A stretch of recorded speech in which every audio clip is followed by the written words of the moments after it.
was measured now by the number of votes he wielded. A man with only one vote was conspicuously respectful to his neighbor who possessed three, and if he was a man above the commonplace, he was as conspicuously energetic in his determination to acquire three for himself.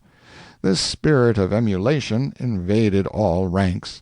Votes based upon capital were commonly called mortal votes, because they could be lost.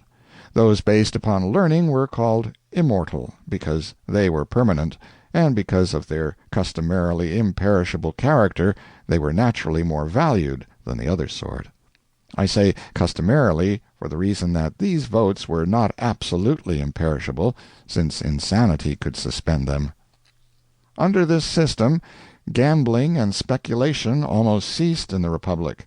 A man honored as the possessor of great voting power could not afford to risk the loss of it upon a doubtful chance.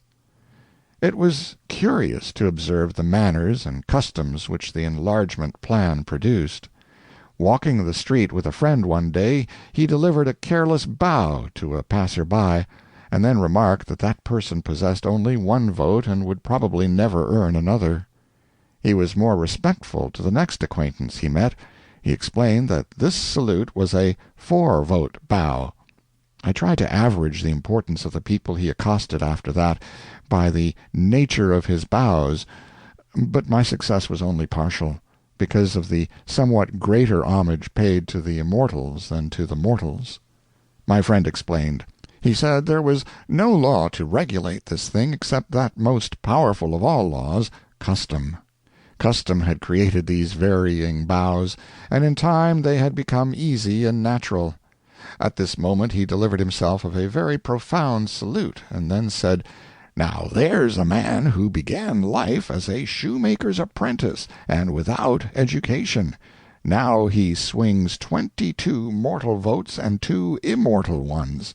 He expects to pass a high school examination this year and climb a couple of votes higher among the immortals. Mighty valuable citizen."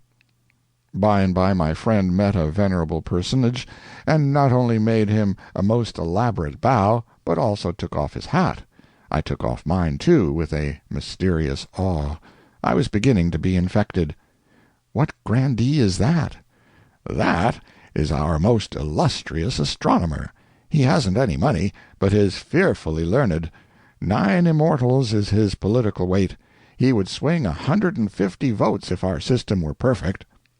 "Is there any altitude of mere moneyed grandeur that you take off your hat to?" "No.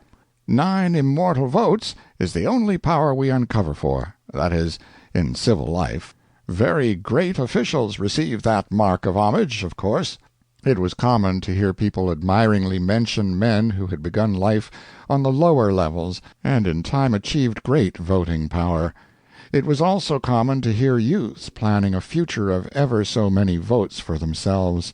I heard shrewd mammas speak of certain young men as good catches because they possessed such and such a number of votes. I knew of more than one case where an heiress was married to a youngster who had but one vote, the argument being that he was gifted with such excellent parts that in time he would acquire a good voting strength, and perhaps in the long run be able to outvote his wife, if he had luck. Competitive examinations were the rule, and in all official grades. I remarked that the questions asked the candidates were wild, intricate, and often required a sort of knowledge not needed in the office sought. "Can a fool or an ignoramus answer them?" asked the person I was talking with. "Certainly not." "Well, you will not find any fools or ignoramuses among our officials." I felt rather cornered, but made shift to say, "But these questions cover a good deal more ground than is necessary." "No matter. If candidates can answer these, it is tolerably fair evidence that they can answer nearly any other question you choose to ask them." There were some things in Gondour which one could not shut his eyes to. One was that ignorance and incompetence had no place in the government. Brains and property managed the state.